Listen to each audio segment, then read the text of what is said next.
Have you ever stood on your own land and still felt like it didn't belong to you? They look at you with eyes that say, "You're just a placeholder. This land belongs to someone more deserving." Ezekiel Carter knows that feeling better than anyone. For years, he stayed silent. Silent when they laughed at his skin. Silent when the threatening letters appeared at his gate. And silent when the town police told him, "Sell it, make the problem go away." But some pain can't be buried with the harvest. This land belonged to his father, to the black men and women who bled and sweated for every inch of it. And, if it came to it, Ezekiel was ready to bleed to keep it. That night, they came like a pack of wolves, pickup trucks blocking the dirt road, white masks glowing under the headlights. They brought fire, they brought guns, they brought the arrogant belief that they could make an old black farmer kneel. But here's what they didn't know. The man standing on that porch wasn't just a farmer. Ezekiel Carter carried memories of the battlefield where silence is a weapon, and survival is an art. They thought they were coming to intimidate a weak man. In reality, they had stepped onto the territory of a nightmare that even war learned to fear. And if you've ever witnessed injustice like this, leave a comment, share this story, and hit follow. Because every share is another voice against silence. And tomorrow, I'll tell you a story even harder to believe than this one. But for now, let's go back to that night, the night they thought they found easy prey but instead made themselves the ones about to be exposed in front of the entire town.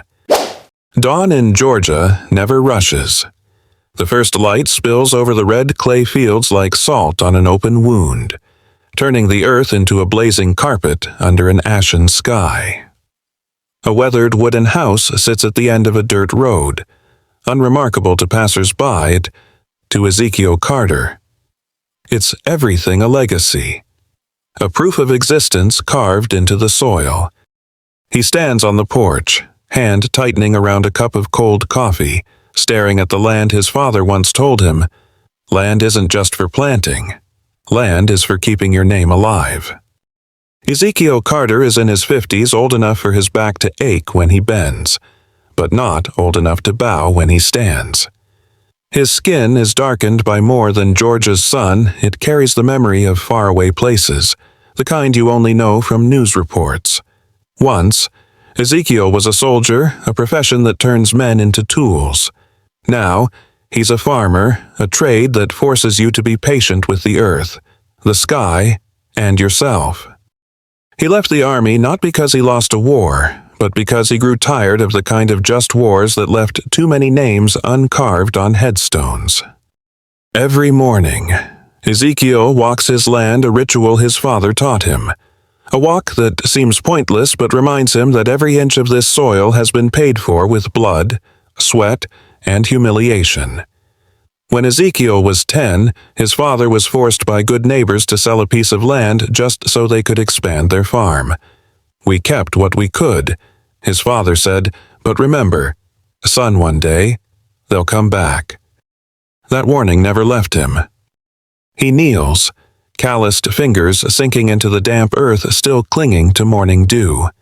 The soil smells strange, a mix of sweat from the dead and secrets the living try to hide. This land feeds him, but it also warns him. His eyes trace along the wooden fence line, between the wild grass. Something doesn't belong, fresh tire tracks cutting through the dirt, slicing into the quiet with the chaos of the outside world. He counts down in his head, trying to convince himself he's wrong. 5? Could have been a delivery truck. 4? Maybe some kids messing around. 3, but cigarette butts by the fence. 2, no, this wasn't random. 1, his father's voice echoes. One day, they'll come back. Ezekiel inhales, straightens his spine.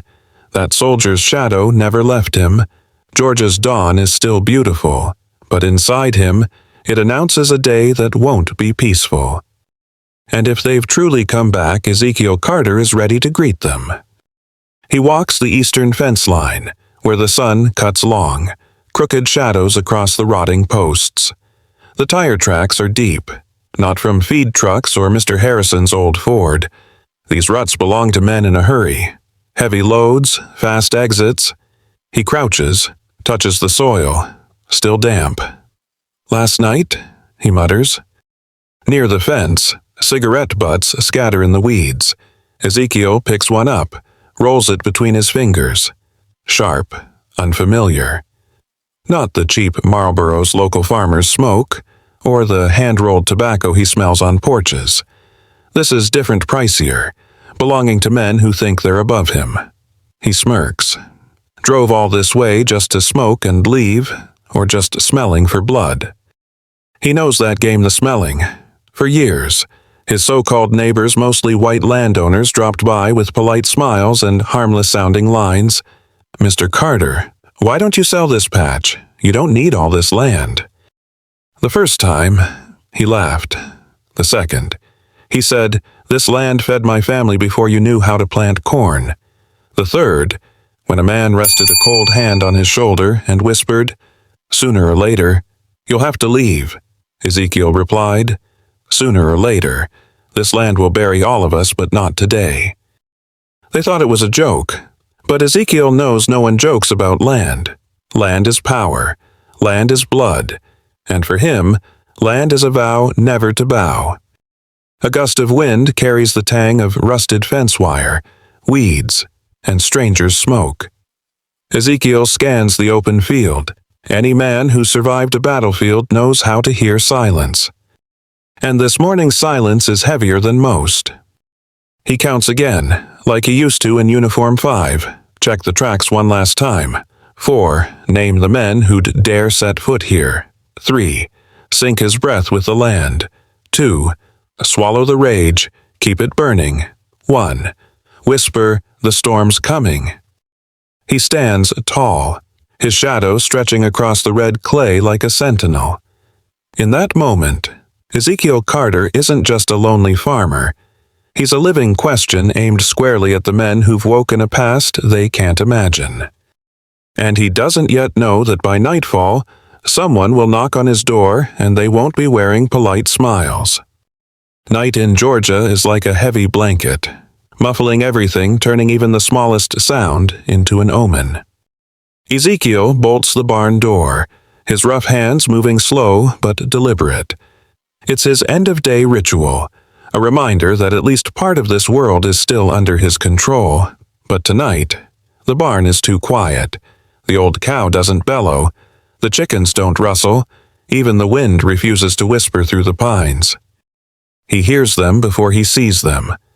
A low growl, not from an animal, but from engines. Distant, then closer, then undeniable. Ezekiel straightens, turns toward the dirt road. A beam of white light slices the darkness. Then another, and another, headlights, trucks, by the sound of them the kind built to carry more men than cargo. He steps onto the porch, lifts the coffee cup left from earlier. It's stone cold, but familiar. Under the porch light, Ezekiel doesn't flinch. If they think this old man's about to shake, they've never looked into the face of someone who's buried too many brothers in arms. The trucks groan to a stop, dirt swirling in the beams of their headlights like smoke before a fire. Ezekiel studies each silhouette emerging from the light. Masks, clubs, a few rifles slung loose, like props for a show of intimidation. He leans on the porch post, takes a sip of cold coffee. "Quite the party," he mutters to himself, smirking. The countdown begins again. 5. Watch how they stand. 4. Count the heads at least 10. 3. Spot the leader taller, centered. Hands nowhere near his gun because he thinks he won't need it.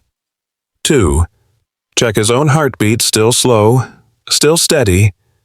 1. Set the cup down on the railing, the first move in a game they don't know they're playing. The headlights blind him, but Ezekiel doesn't blink. He wants them to see this isn't prey, this is a gatekeeper. Engines cut off.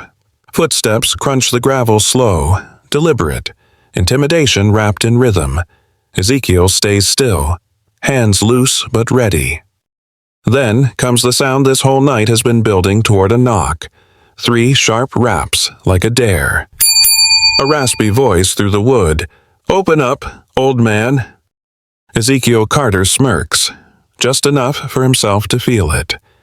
If they think he's opening that door like a frightened tenant, they've chosen the wrong house. But tonight, the real question is who's misjudging who. The headlights cut across the night like a blade, slicing through the silence that had wrapped around the old wooden house for years. On the narrow dirt road, 3 pickup trucks blocked every way out. Their doors creaked open, followed by a series of sharp clangs, the sound of metal pipes hitting steel frames. A cheap, menacing symphony used by cowards to make themselves feel bigger. Ezekiel stood on the porch, eyes following the figures spilling out of the trucks, masked, carrying pipes, a few with rifles slung casually over their shoulders, not chambered, just flaunted like jewelry. Someone set a paint can down with a heavy thud, the lid popping off. The stench of chemicals cut through the night air.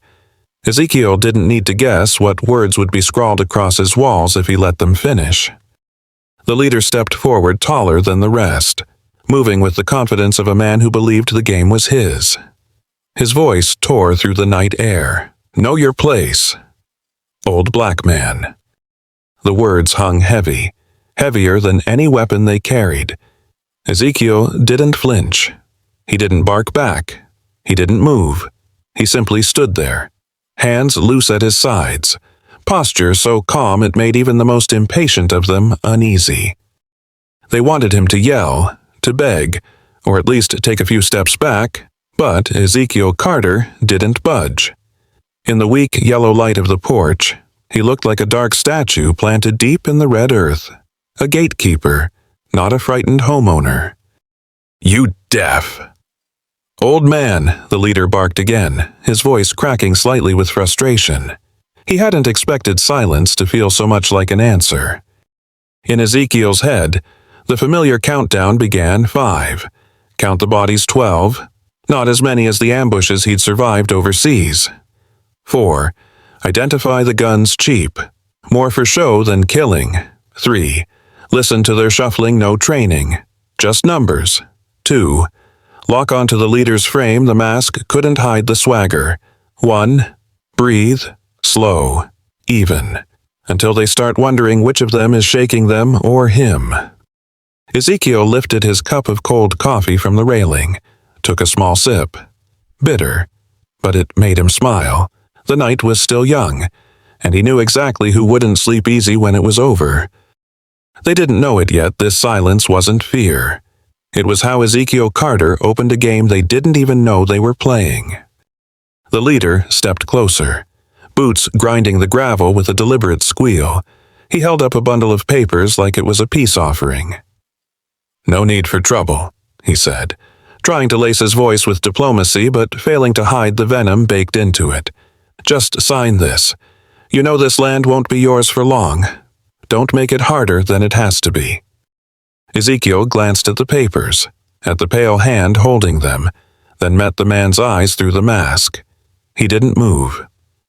"Let me guess," he said slowly, his voice raspy but sharp. "You want me to sell this land for pennies, then wake up tomorrow knowing I signed away my family's history." The man chuckled darkly. "We're offering you a way out with dignity. You're not a young man. Don't make yourself suffer." Ezekiel took one deliberate step forward, closing the gap to just a few paces. "You know," he said, voice calm but burning underneath, "this land was here before you even learned to write your names, before your people ever saw a deed. My ancestors were bleeding in this soil." The crowd behind the leader shifted, some snickered. Others gripped their pipes tighter. Silence fell again, heavy, like a guitar string pulled to its breaking point. "You're being stubborn," the leader muttered, his voice dropping, like a predator lowering its growl before it pounces. Ezekiel shrugged. "I've heard that before from men in uniforms. Know what happened to them? They walked away empty-handed." He let the words hang, like a pebble dropping into a dry well. The countdown returned 5. Watch them spread out. 4. Hear the fidgeting, someone just flicked a lighter. 3. See the leader's jaw clench. 2. A shadow at the edge raising his arm. 1. Ezekiel knew the throw was coming before it happened. It came fast, a Molotov cocktail arcing through the night, shattering against the floorboards. Flames roared to life, a beast unchained. Heat slapped Ezekiel's face, painting every wrinkle in sharp relief. He didn't panic. He didn't scramble.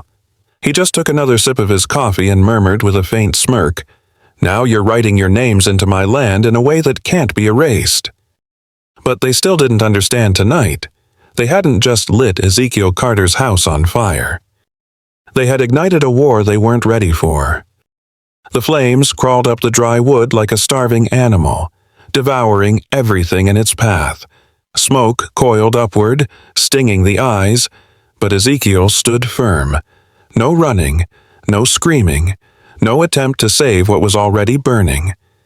He just watched through the fire like a man reading an omen he'd seen coming for years. In the firelight, their masked faces came alive, one too young, his hands shaking despite his posturing, another older, eyes darting away, unable to meet Ezekiel's gaze as though this was just some strange outing gone wrong. Ezekiel memorized them all. A habit never let an enemy stay nameless. "Take a picture of this," one of them yelled, giddy, like they were staging a scene for themselves to replay later. A phone rose, flash bursting against the flames. Ezekiel turned fully toward the camera, squaring his shoulders, standing tall, deliberate, giving them the clearest shot they'd ever get. "Why's he just standing there, like a damn statue?" another shouted, his voice cracking with something between confusion and fear. In Ezekiel's head, the countdown, again. 5. Feel the heat creeping closer. A reminder that time was shrinking. 4. Listen to their feet, some restless, some frozen. 3. Lock in the position of every truck, every exit. 2. Inhale deep burnt wood, paint fumes, cigarette smoke, and cowardice disguised as bravado. 1. Decide to stay silent. Let the quiet do the talking. Then he smiled, just a small one, but in the firelight it was enough to freeze them. It wasn't the smile of a man begging for mercy. It wasn't the broken grin of someone who'd given up. It was the smile of a man who knew the board they thought they were playing on wasn't theirs anymore. "What the hell is he smiling at?" one of them muttered, his composure cracking. The rest fell silent, trying to keep their masks of bravado while their eyes darted anywhere but toward the man standing unflinching in front of his burning house. And in that moment, they didn't know this fire wasn't just consuming Ezekiel Carter's home. It was fueling something far more dangerous. A game they didn't even know they'd just started. The next dawn didn't bring peace. It only illuminated the wounds still smoldering from the night before.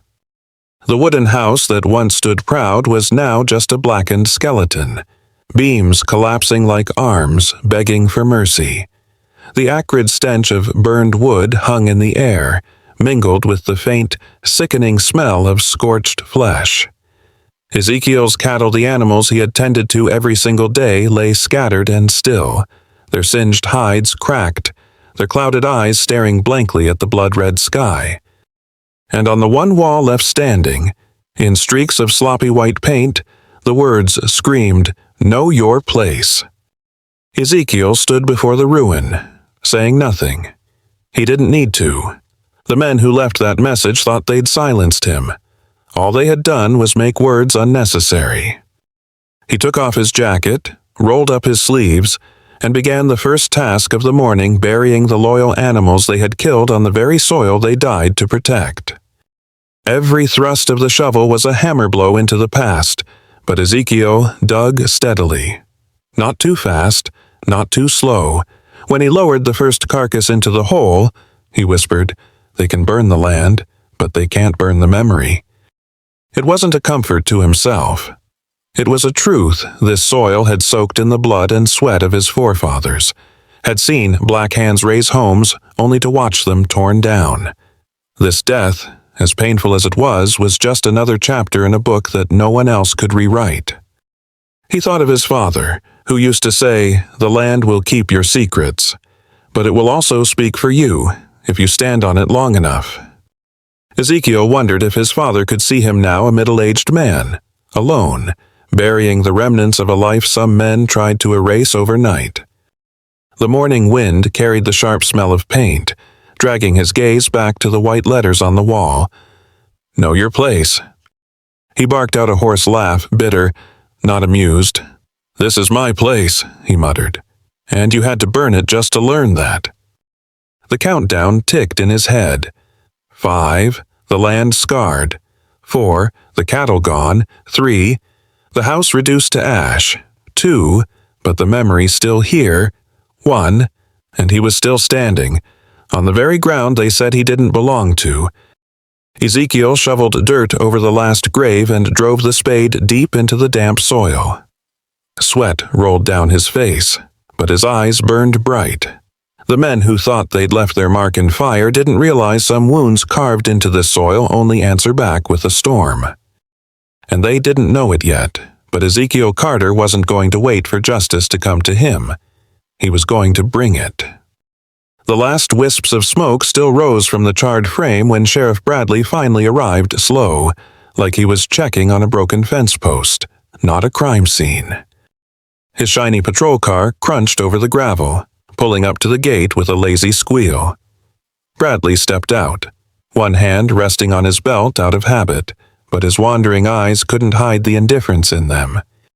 "Lord, Ezekiel," he drawled, like he was obliged to show a little sympathy. Who would do something like this? Ezekiel leaned against the shovel, hands still caked in dirt. He stared straight at Bradley without answering. This was a man who had once shaken his hand in church, who had said things like, "We're all neighbors here." What kind of neighbor arrived at a scene like this wearing the face of someone inconvenienced by a chore? "You planning to investigate?" Ezekiel asked, his voice calm, so calm it was cold. Bradley blinked, then shrugged.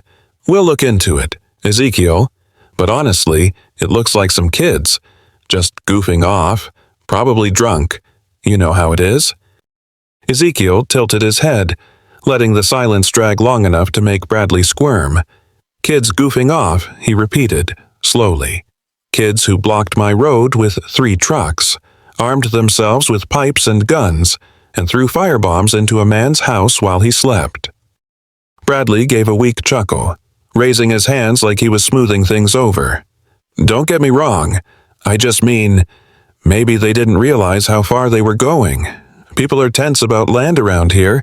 Sometimes, selling makes everything easier. You don't have to carry all this weight, Ezekiel." Ezekiel's grip on the shovel tightened until the wood creaked. "You're telling me to sell my land?" Bradley leaned forward slightly, voice dropping like he was sharing a secret. "Sometimes it's better to know when to walk away. Some people want this property, and you know exactly who I mean. Don't make yourself a nail in a boot bigger than you." Ezekiel chuckled a dry, joyless sound that made Bradley instinctively take half a step back. "Sheriff," he said, "you just told me the armed men who burned my house down were just kids messing around, and now you're telling me to give up my land so everyone can be at peace." He narrowed his eyes. "Are you here as a cop or as a broker?" Bradley froze, mouth opening and closing before shutting entirely. Finally, he gave a stiff nod and turned for his car. "We'll be in touch. Ezekiel, stay safe." Ezekiel watched him go, eyes like steel. The countdown returned. 5. The house burned. 4. The cattle dead. 3 truces dur. The message on the wall. 2. The sheriff walking away. 1 Jishushe, and Ezekiel realized. In this town, justice was just a uniformed excuse. But Sheriff Bradley didn't know Ezekiel Carter had survived men with far more power than him. and he had never been a nail anyone could pull out. Bradley climbed back into his cruiser and slammed the door like a man who thought his job here was done. The engine roared. The car turned onto the main road, and soon it was nothing but a glint of silver on the horizon. Ezekiel stood unmoving in the yard, his eyes fixed on the disappearing vehicle until it was gone. He didn't blink, didn't nod, just stood like a monument planted in ruined soil, unbroken, unbending. The morning wind swept across the scorched fields, carrying the stench of ashes, paint, and dead animals. Ezekiel inhaled deeply, feeling the heat of the earth rising through his boots. He scanned everything: the blackened patches, the fresh tire ruts, the splintered wood. Every piece of it was evidence, and to him it was also a vow. Justice doesn't live here, he thought. It doesn't wear a badge. It doesn't drive a shiny patrol car. He laughed bitterly, recalling Bradley's face, the face of a man who could talk about keeping the peace like it was a gift, even as he wiped his hands clean of the truth. Ezekiel picked up a charred beam, heavy in his hands. For years, he'd tried to be the farmer his father taught him to be: tilling, tending, keeping his head down to avoid trouble. But last night had taught him a new lesson: keeping your head down doesn't avoid anything, it just makes it easier for someone to step on your neck. The countdown, once more: 5. The house is ash, but he's still here. 4. The cattle slaughtered, but the land isn't dead. 3. And the white letters on the wall reminding him what they want. 2. Bradley gone, leaving him alone. 1. And Ezekiel told himself, if justice won't come here, I'll go get it. He drove the charred beam into the soil like a makeshift grave marker for what had been lost, for what would be avenged. No prayers, no begging, just a silent, deliberate act. Then he turned to walk back toward the yard. That's when he heard an engine. Not Bradley's returning. A different one, heavier, steady, slowing as it approached. A vehicle rolled to a stop at the gate.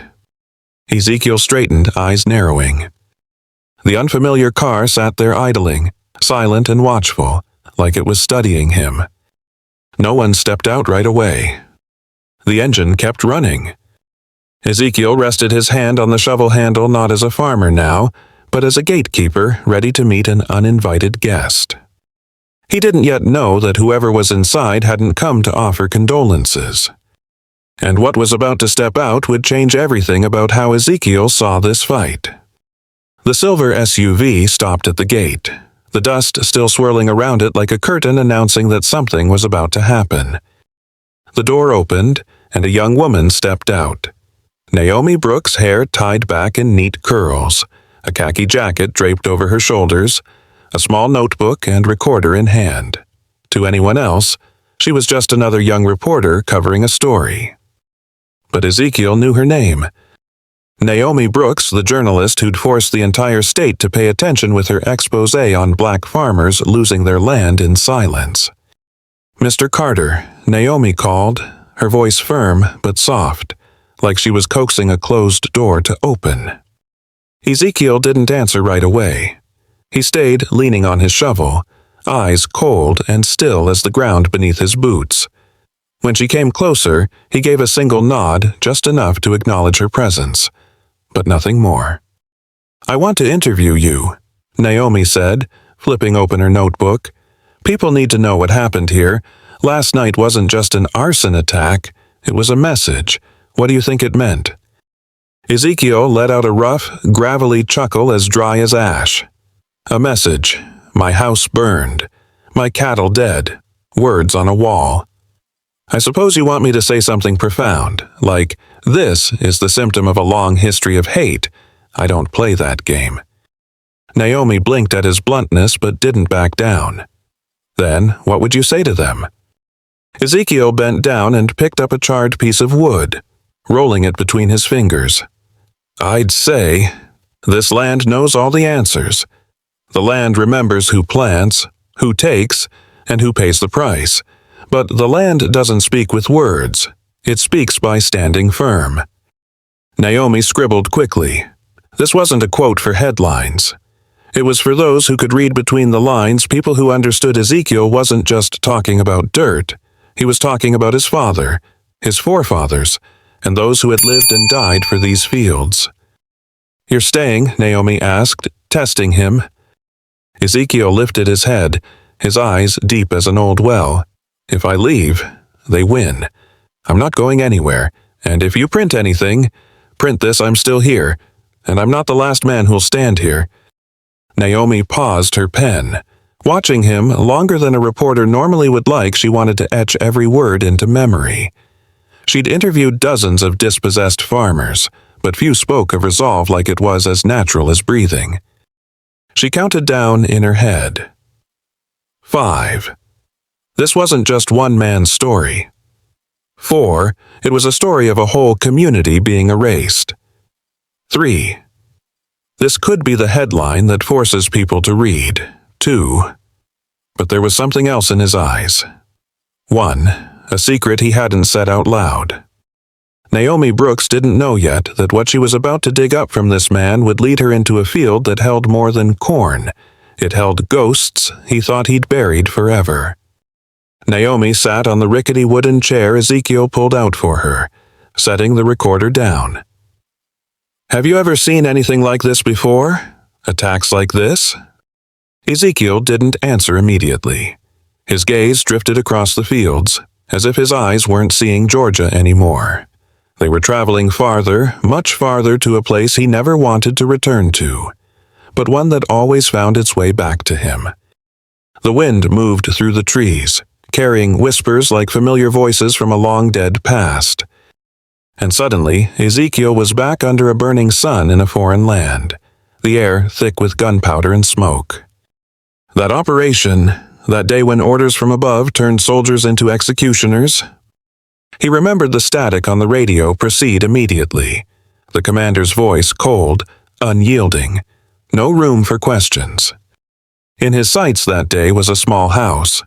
It didn't look much different from the wooden ones in Georgia, but it was marked as a target. Ezekiel gripped his rifle, heart pounding against his ribs like it was trying to break free. Are you sure he'd asked over the radio? "Commander, there are civilians in there." But the order didn't change. And then came the deafening crack of gunfire tearing through more than just walls. When the dust settled, he saw their faces. They weren't soldiers, they weren't armed. They were just people. And their dead eyes stared at him, at the man who had pulled the trigger. In that moment, Ezekiel hadn't just killed the enemy. He had killed a piece of his own soul. Naomi saw his hand tighten around the charred wood until his knuckles turned white. "Mr. Carter," she called gently, pulling him back. He turned to her, his eyes darker, heavier than before. "You asked if I've seen this before I've done worse," he said. His voice was steady, but it carried the weight of confession. "Not here, not with fire and paint on walls, but I know the smell of guilt. It doesn't fade." Naomi froze. She closed her notebook not because she had no more questions, but because she realized what he just said wasn't for the paper. It was a confession. An open wound he'd accidentally let her see. "You're not just a farmer," she whispered, half to herself. "You were someone else." Ezekiel let out a low, bitter laugh. "I was a tool, a weapon that fired when told to. Then I thought I could escape it, bury myself in this dirt. But ghosts don't stay on the battlefield. They followed me home." Naomi looked at him and saw not just a man guarding his land, but a soldier fighting to hold on to what little of himself he had left. What she didn't know yet was that those ghosts he spoke of weren't just memories. Some of them were still alive. And one of them was already coming to Georgia. Naomi steadied herself and asked the next question. "You say the ghosts followed you home, but you're still here. Why?" Ezekiel smirked, eyes dropping but voice laced with defiance. "Because I've learned how to live with them." He sat on the porch steps, reaching for the cold coffee cup from that morning. "You know what they called me when I first enlisted," he said. not waiting for an answer. Cornbread. Naomi frowned. Sounds sweet, doesn't it? But really, it was their way of saying, "You're just a country black boy." Every time I walked into a briefing room, someone would snicker, "Hey, cornbread, grab us some coffee." Naomi's brow furrowed, but Ezekiel just smiled a thin, sharp smile. At first, I wanted to smash their faces in, but then I thought if I lose my temper, they win. So I kept the name, wore it like a medal. On the field, whenever someone shouted cornbread, I was the one running fastest, shooting straighter, doing what they couldn't. One day, the same man who gave me that name whispered, "Don't let cornbread do that. He'll do it better than us." He set the cup down and glanced at Naomi. Sometimes, the best way to answer a man who despises you is to make him too scared to open his mouth again. Naomi pressed her lips together. It sounded like a funny anecdote, but she heard more than that. She heard a man who had learned to turn wounds into weapons. A man who survived by refusing to be small. "You're telling me this," Naomi said slowly, "but it sounds like you're not just talking to me. You're talking to yourself." Ezekiel raised an eyebrow, surprised at her read. "Maybe," he admitted, "or maybe I just want you to understand this little stunt of burning my house. It's nothing to a man who survived in a camp full of enemies." Before Naomi could reply, her phone buzzed in her pocket. She pulled it out a message from an anonymous source. "You're being watched. Both of you. Right now." Her heart pounded. Naomi's eyes darted to the tree line. The fields seemed still too still, but among the tall stalks of corn, anything or anyone could be hiding. She swallowed hard, lowering her voice. "Mr. Carter, we're not alone out here." Ezekiel turned his head, and in a single heartbeat, his gaze shifted from calm to sharp as a blade. He knew. The field didn't just hold corn, and the ghosts he spoke of had just become real. Naomi snapped her notebook shut but didn't take her eyes off Ezekiel. The warning text still glared on her phone screen, like a burn that refused to fade. "You've got enemies stronger than I thought," she said, half statement, half question. Ezekiel rose, brushing the dust from his pants, his gaze fixed on the fields where Naomi had been staring. "Not enemies," he said, his voice steady, cold. "Ghosts. And there's one name you'll want to know." They went into the only thing still standing after the fire, an old storage shed, scarred but unburned. Ezekiel opened a rusted metal trunk, pulling out a bundle of documents wrapped in yellowing plastic. He placed them on the table and flipped through page after page. Old faces, old reports stamped classified in bold red. Then his hand stopped on a photograph. Richard Harlow. Ezekiel said the name like it weighed more than the entire room.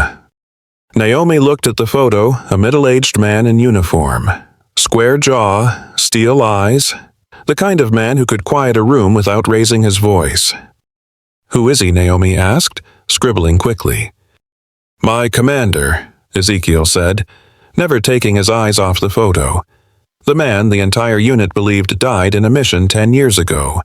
But men like Harlow, they don't die easy. Naomi frowned. "And you're sure he's behind this?" Ezekiel nodded. The way they moved it wasn't some rowdy kids. This was organized, trained. Someone with battlefield hands hiding behind the mask of a local gang. That's Harlow's signature. Naomi leaned against the wall, piecing it together. "So the masked men who torched your home, they're just pawns." Ezekiel let out a low, humorless laugh. Pawns, but enough to make a whole town tremble. That's his style. Harlow always knew if you want to break someone, you don't have to swing the hammer, you just make sure they can hear it hanging over their head. Naomi scribbled furiously, but her mind was racing beyond the page. A former Spec Ops commander, presumed dead, now running an entire network of thugs. Ezekiel nodded slowly. He didn't come back to live. He came back to settle scores. And I know I'm on that list. He counted down in his head, 5. Harlow sent the masked men. 4. Bradley kept his head down. 3. Naomi had been followed. 2. The ghosts of the battlefield had found him. 1. Ezekiel Carter understood this game had only just begun. But Naomi didn't yet know the name Richard Harlow wasn't just opening an investigation. It was pulling her into a war that even survivors of the battlefield might not walk away from. Naomi stared at Harlow's photo, as if trying to wring answers out of those cold, dead eyes. "We have to go public," she said, her voice firm. "Put this everywhere. Papers, TV. Let people see who's behind this. If we shine a light on him, he'll have to back down." Ezekiel chuckled, not out of amusement, but at her belief in something he'd tested too many times. Light Naomi? Harlow lived his whole life in the dark. Put him in the papers and all he'll do is shed his skin and disappear. He'll come back later stronger, more dangerous. News doesn't scare men like Harlow, it just makes them adapt. Naomi narrowed her eyes. "So what? You want to sit here and wait for him to burn what's left?" Ezekiel lifted the photo, studying it like a relic that had haunted him too long. "I'm not waiting. I'm going to find him, and I'm going to finish this. Not with an article, not with a committee, but by looking him in the eye and making sure he knows I'm still alive. And I don't bow anymore." Naomi crossed her arms, leaning against the table, her expression caught between resolve and disappointment. "You hear yourself. That's not a farmer protecting his land talking. That's a soldier going back to war." Ezekiel stared at her long enough to make her glance away. "Maybe that's because the battlefield never let me go. I plant corn, I raise cattle, but in my head, the explosions, the orders they never stopped." Naomi's voice softened, almost pleading. "If you go back to being a soldier, you lose the farmer you've tried to be. You say you want to protect this land, but land doesn't need another warrior. It needs someone to plant what was burned." Ezekiel laughed a dry, ashen sound. "Sometimes, to protect the field, the farmer has to swing the hoe like a weapon. You want to write an article to expose him? Fine, but me, I want to end him so there's nothing left to write about." Naomi gripped her notebook tighter, her eyes blazing. "And you think you'll survive that? Or are you just planning on dying gloriously so someone can put your name in an obituary?" Ezekiel said nothing. But Naomi understood his silence was his answer. She counted down in her head. 5. She wanted to expose him. 4. Ezekiel wanted to end him. 3. Harlow was watching every move. 2. One wrong step, and they'd both end up as headstones. 1. Naomi realized if she wanted to survive this, she had to decide follow him or stop him. But before she could say anything, the sound of an engine rumbled in the distance. And it didn't sound like a mail truck. The hum grew louder, then cut off right at the gate. Ezekiel and Naomi exchanged a glance, the heavy silence of two people who knew visitors here rarely brought good news. Ezekiel stepped onto the porch, his hands empty but his eyes like twin barrels locked and loaded. An old gray pickup idled in the middle of the road. No one got out. No greetings, no engine shutting off. The door swung open and shut so fast neither of them saw the driver's face. All that was left was a package set neatly in the center of the driveway, like a birthday gift. Naomi stood behind him, gripping her phone as if it could save her if things went bad. "Don't," she whispered as Ezekiel stepped forward. But he didn't stop. The package had no sender, no address. Only his name, Ezekiel Carter. Written in a hand too precise to belong to anyone but a man used to signing orders instead of love letters. He knelt, sliced the tape with a knife. Naomi flinched at the sound of cardboard tearing. Inside was a stack of photographs. Ezekiel flipped through them. Naomi stepped closer and froze. They were photos of him. Sleeping. on the makeshift bed in the shed, on the porch chair at dawn. Not old photos, recent ones, taken within the last few days. Naomi's stomach dropped, and she stumbled back. Oh my God. Ezekiel said nothing. He held one photo longer than the rest. It showed him in bed, a weathered Bible open at his side, the window cracked just enough for someone outside to see in. The angle was high from a place no one should have been able to reach without coming inside. Naomi swallowed hard. Mr. Carter, that means... It doesn't mean... He cut her off, his voice low and sharp. It's fact. Her blood went cold. Someone's been inside your house. Ezekiel straightened, his gaze sweeping toward the field Naomi had been so sure was watching them earlier. Not imagination. Not an idle threat. This was the work of a man who understood war, someone who didn't just intimidate from a distance. He walked right into his opponent's territory and left a silent signature. I can get to you whenever I want. Ezekiel counted down in his head. 5. The masked men were just camouflage. 4. Bradley was only a pawn. 3. Naomi had been watched. 2. And now, his enemy had been inside his home without him knowing. 1. Ezekiel crushed the photo in his fist. He turned to Naomi, his voice like a blade. Harlow was here. And when a ghost from the past walks straight into your home, you only have 2 choices. Run. Or prepare for war. The town council chamber was unusually packed that morning. News of Ezekiel Carter's house being torched had spread everywhere, and whether out of curiosity, fear, or a taste for spectacle, people crowded in to witness what would unfold. The ceiling fan spun lazily, unable to stir the thick air of expectation. Sheriff Bradley sat in the front row, smoothing the creases of his uniform, his face stiff but clinging to a veneer of authority. He knew these kinds of meetings calm the crowd with a few platitudes, then return to his desk until it all blew over. But today, Ezekiel Carter wasn't here for platitudes.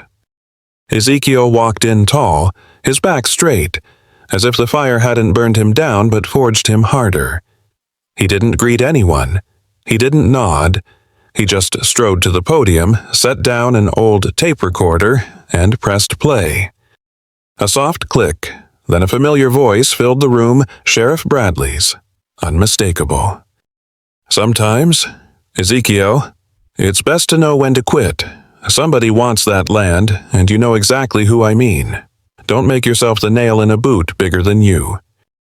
The room dropped into a heavy, leaden silence. No whispers, no shifting chairs. Just Bradley's voice, exposing itself from the little machine. Ezekiel didn't speak. He let the tape do it. Bradley's voice continued. There are things I can't put in a report. Sometimes, people pay me to keep the peace. You get that, don't you?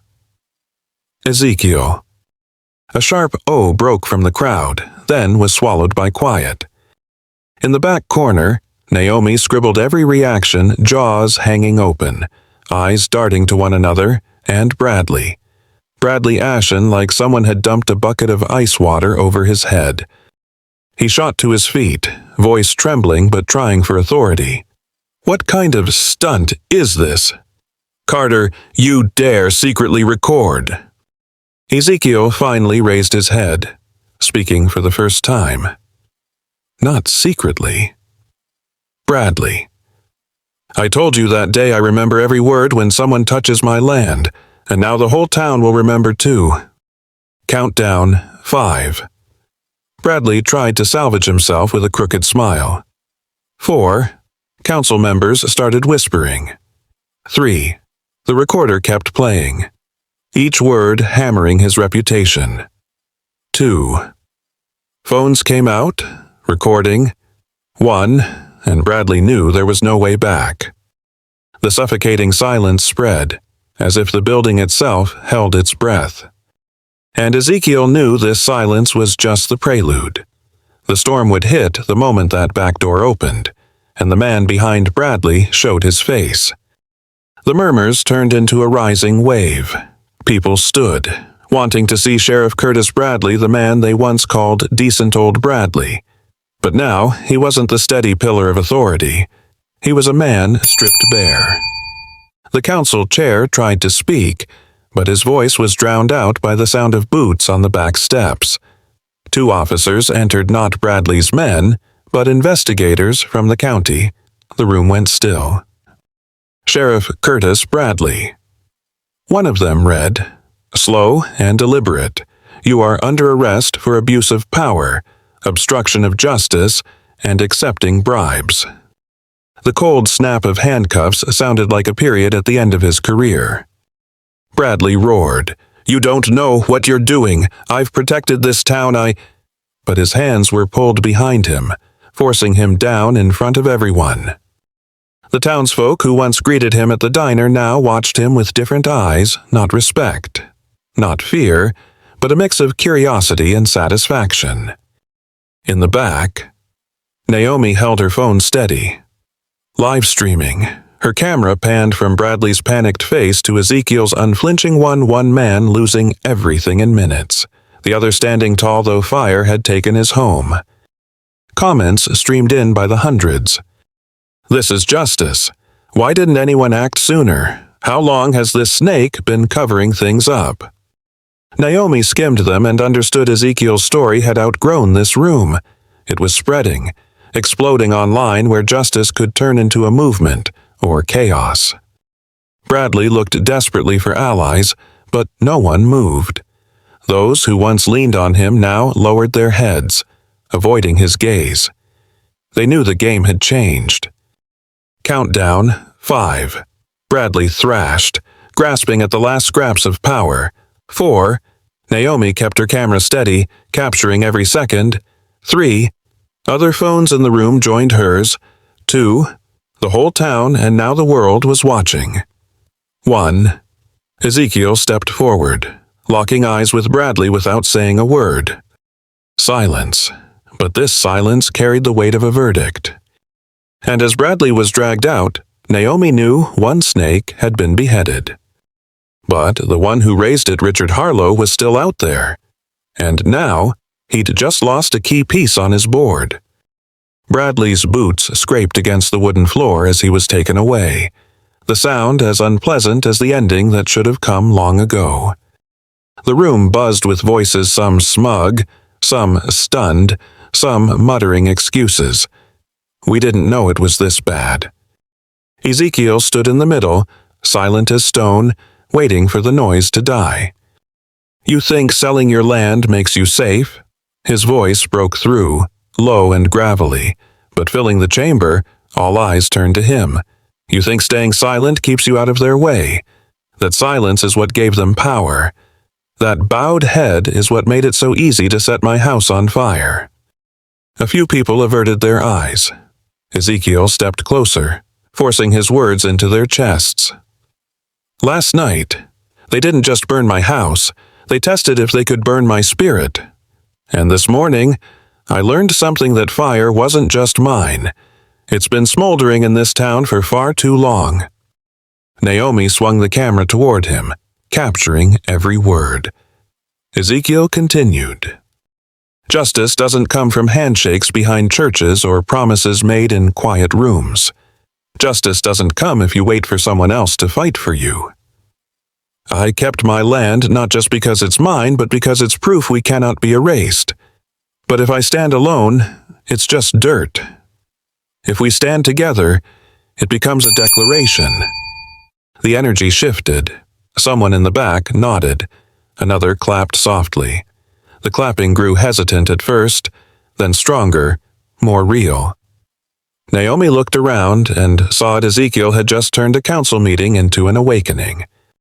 Countdown, 5. He met every face, people tired of bowing. 4. He gave them a choice: silence or standing up. 3. Naomi felt the story becoming bigger than her. 2. The room's hum grew into a storm ready to break. 1.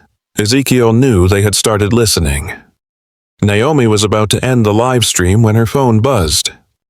A new email, no subject, no sender. She opened it. Meet me, alone, H.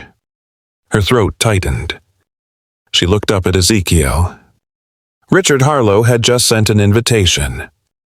And Naomi understood the game had just moved to a new level, one where she might be a pawn, or the one who flipped the board. The abandoned warehouse sat like a forgotten monument on the edge of town, a rusting relic of industry. Corrugated metal groaned under every gust of wind, and shattered windows flickered with dying afternoon light.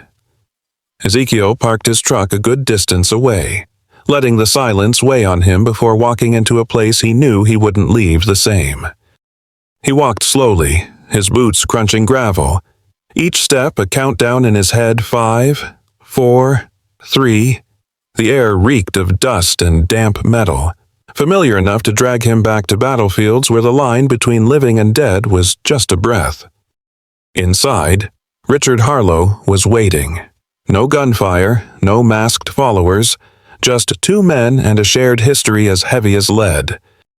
Harlow stood tall, broad-shouldered, hair cropped short and gray.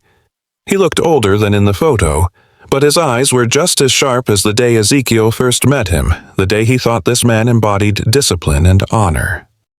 Ezekiel. Harlow said his name like a curse, dragging out the last syllable as if grinding it under his heel. Harlow.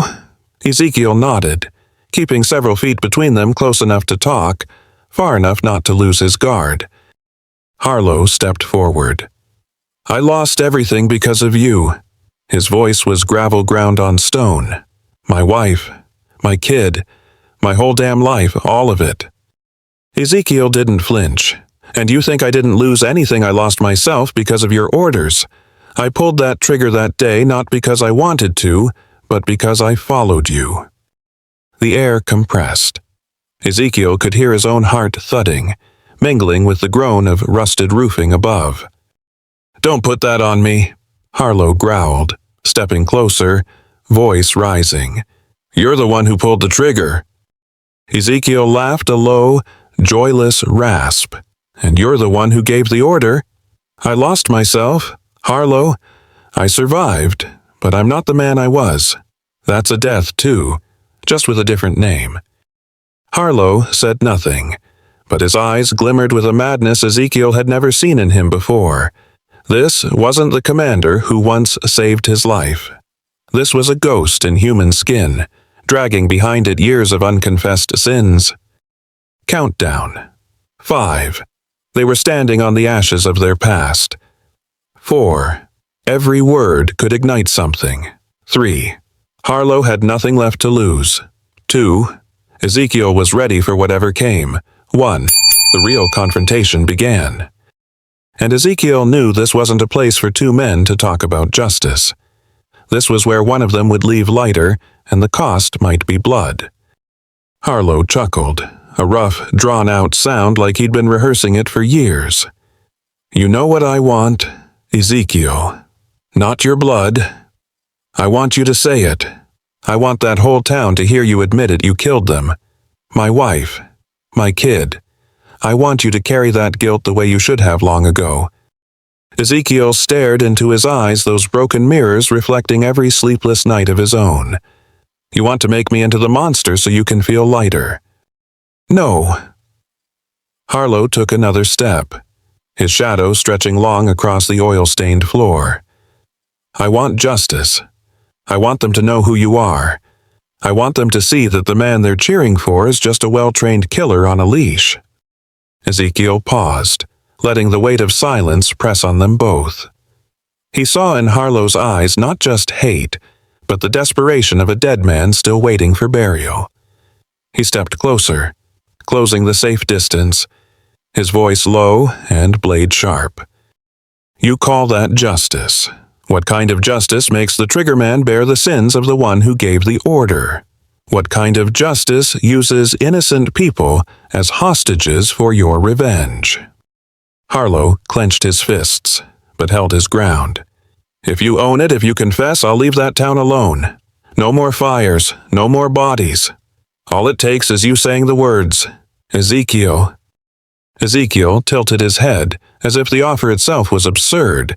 That's not justice. Harlow, that's hatred in a borrowed suit. You don't want the truth, you want me to be your scapegoat. Rage flared in Harlow's eyes, but Ezekiel pressed on. You play the grieving commander well. Seeking justice for his family sounds noble. But deep down, you can't face the truth. You put them in that house. You gave the order, and I won't confess to cover your sins. The words hit the concrete like a hammer. Harlow stepped back half a pace, his jaw tightening. Count down 5. Harlow swallowed his fury, trying to compose himself. 4. Ezekiel stood tall, refusing to bow. 3. The room felt like it was listening, waiting for a verdict. 2. Harlow drew in a breath, his eyes darkening. 1. The real storm inside him was unleashed. Harlow's breathing turned rough and heavy, like dragging chains across concrete. Ezekiel didn't blink. Neither moved, two predators sizing each other up for the final strike. Then a different sound broke through a faint, steady beep. Harlow frowned, glancing down. In the corner of the room, perched on a pile of broken bricks, a phone screen glowed. What the hell? Harlow growled, striding toward it. Ezekiel didn't need to look to know whose it was. Naomi. She stepped out from behind a rusted shelf, clutching another phone in her white-knuckled grip. Her face pale, but her eyes steady. Surprised, Naomi's voice echoed through the cavernous space. That justice you keep preaching about thousands of people just heard it. Harlow spun, eyes blazing, realization hitting before Ezekiel could say a word. Naomi had live-streamed the entire conversation. Every word, the names, the revenge. The manipulation of those local gangs was now spilling across the internet. Unstoppable. A comment pinged from her phone speaker. This is the guy behind the Georgia arson. Another, we've recorded everything. Who is Harlow? Investigate him now. Harlow froze, stunned, as if the hardest punch hadn't come from Ezekiel, but from his own mouth exposing him to the world. You thought you held the reins, Naomi said, stepping into the light. But now the world knows who you are, and they want answers. Ezekiel watched Harlow for the first time. The former commander wavered, not from a gun, not from a fist, from the naked, unspun truth. Harlow staggered back, mumbling like a man who'd just been gutted. You dare to do what you call justice, Naomi shot back, every word a slap. Count down 5. Harlow's eyes darted, hunting for an escape. 4. Ezekiel advanced, slow and deliberate. 3. Naomi held her phone high, still streaming. 2. A flash of red cut through the grimy window. 1. The scream of police sirens split the air, shattering the tension. All 3 turned to the door. Red and blue lights painted the filthy walls. Ezekiel didn't know if the cops were here to save them or to clean up whatever came next. But he knew one thing: this game was no longer just between 2 men. Richard Harlow was led out of the abandoned warehouse, his hands cuffed behind his back, his head slightly bowed but his eyes still locked on Ezekiel. Beside him, Sheriff Bradley was dragged along, no longer the big man of the town, but just another stumbling figure in a uniform stripped of its authority. Red and blue lights flashed across the ground, sirens mingling with the hum of voices. The people who had watched the live stream gathered behind the barricades, staring at 2 men who once cast long shadows over this town, now hauled away like common criminals. Ezekiel stood still, unmoving. Naomi thought he might say something or at least give a hint of a victorious smile, but he didn't. He just stood there, arms hanging loose at his sides, staring at the noisy scene with empty eyes. People clapped him on the shoulder, muttering, "Congratulations." But Ezekiel didn't respond.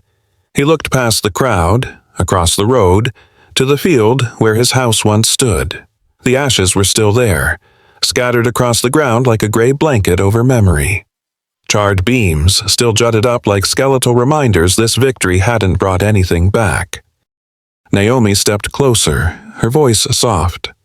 "You won, Ezekiel." He turned to her and shook his head. Won, he inhaled deeply, the smell of ash filling his lungs like a cruel reminder. What's a victory when everything's still gone? They're going to prison, but my house is still a pile of burned wood. My cattle are still buried in the ground, and part of my life. His voice trailed off, was burned clean away. Naomi didn't answer. She knew this wasn't the time to argue. Ezekiel bent down, scooped up a handful of Georgia red clay, mixed with ash and dust. It felt heavy, like it carried all the unanswered questions he'd been burying. "What's the point of holding on to this land?" he muttered. "If all I see every day is a graveyard." The wind picked up, scattering bits of ash into the air, as if the land itself was answering, "I'm still here, I'm waiting to live again." But Ezekiel couldn't see that yet. All he saw was the gray of loss. Countdown. 5. Harlow's in custody, but hasn't truly paid. 4. Bradley's finished, but how many other Bradleys are still out there? 3. Ashes can be swept away, but memories stay. 2. Ezekiel wondered, what was all this for one? He knew without meaning. It was just another cycle of pain. Naomi touched his arm gently, and for the first time in days, Ezekiel turned to really look at her, because deep down, he knew their next conversation might give him a reason to turn these ashes into a beginning. 2 days after Harlow and Bradley were taken away, Georgia slipped back into its routine rhythms. But for Ezekiel, nothing felt routine anymore. He and Naomi sat in the only standing structure left, the scorched storage shed that had become his makeshift shelter. A cheap folding table between them. Naomi's beat-up laptop open, and a whiteboard propped up on 2 bricks. Naomi wrote big red letters across it at Clay Collective. "That's the name you're going with?" she asked, glancing at him with one hand on her hip. Ezekiel nodded, eyes fixed on the letters as if staring at freshly tilled soil. This clay has buried enough people. It's held enough tears. Now it'll hold hope. That's not just a name. Naomi, that's a promise. Naomi jotted it down. "So, what do you want this to be?" "Not just something that saves me," Ezekiel said, voice raspy but firm. "Do you know how many people like me are out there? How many have been forced to sell their land for pennies? How many stay silent because they're scared their homes will burn like mine?" Naomi nodded, flipping to a new page. A fund to help black farmers keep their land. Legal help, financial aid, work with attorneys, with reporters, with the community. Ezekiel folded his arms and leaned back against the wall. "Not just that. We need to teach them how to stand tall. Land doesn't defend itself. Owners have to learn how to protect it with law, with community power. I don't want anyone else standing in the ashes holding a shovel like I did." Naomi studied him. "You know what people are going to say, right? That this is revenge. That you're just trying to get back at the people who destroyed your life." Ezekiel smirked, a bitter but warm curve of his lips. "Revenge. I'm not building this to watch anyone fall. I'm building it to watch others rise. This isn't revenge. This is rebuilding." Naomi paused her writing, repeating the word, rebuilding. "Sounds big." "Not big," Ezekiel replied, staring through the scorched wall toward the barren field outside. "All it takes is for each person to believe that this land isn't for sale. It's for living, for feeding, for passing on. That's enough." Countdown. 5. A whiteboard. 4. A name. 3. An idea. 2. A resolve with no turning back. 1. Ezekiel Carter knew from the ashes. He had just planted his first seed. Naomi knew it too. The Red Clay Collective wasn't just a fund.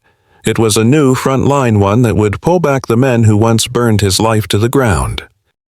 That morning, the sun rose late, cutting through the thin veil of fog like a new canvas being stretched across the sky. Ezekiel stood in the middle of his field, the place that had been his home, his barn, his rows of corn. Now it was just bare Georgia clay, streaked with ash and rubble. But he didn't see loss anymore. He saw empty ground, and empty ground is the best place to start. In his hands was a sack of fresh seeds, bought with what little money he had left, and partly from donations sent by strangers who'd heard his story through Naomi's live stream. This land had swallowed everything he once owned, but now it was waiting for him to plant something else, not just for himself, but for hope. Naomi stood at the edge of the field, camera in hand. She said nothing, just recorded the moment a man who had lost everything, but still chose to stay, still chose to plant. Ezekiel bent down, his calloused hands scooping seeds, scattering them evenly across the fresh rows. The motion was slow, deliberate like a ritual, like he was laying pieces of his soul into the soil. "They thought burning my fields would erase me," he said, not turning, but loud enough for Naomi to hear. But all they did was clear the ground for something bigger. Naomi lowered the camera, stepping closer, something bigger. Ezekiel straightened up, gazing across the barren expanse. Not just a new harvest, a community, a legacy. The day when black folks don't have to beg to keep what's already theirs. He threw the last handful of seeds, then dusted the soil from his palms. Dirt clung to his scars, like a promise that couldn't be washed away. Countdown, 5. Burned houses now, just ash. 4. The faces of hate dragged away in cuffs. 3. A new name. Red Clay Collective scrawled on a crumbling wall. 2. A field waiting to live again. 1. Ezekiel Carter, for the first time in years, felt alive, not just surviving. He exhaled, a long, quiet breath of relief. The sound of seeds hitting the soil filled the air, mixing with the wind and Naomi's quiet footsteps behind him. Only the sound of seeds falling to the earth, soft but steady, like a declaration that from the ashes, something greater was taking root. If this story touched your heart, make sure to like, share, and subscribe. Every click helps us bring more powerful stories of empathy, justice, and silent strength to life.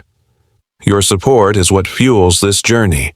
Let's keep standing together and rising higher, one story at a time. Stay safe and inspired.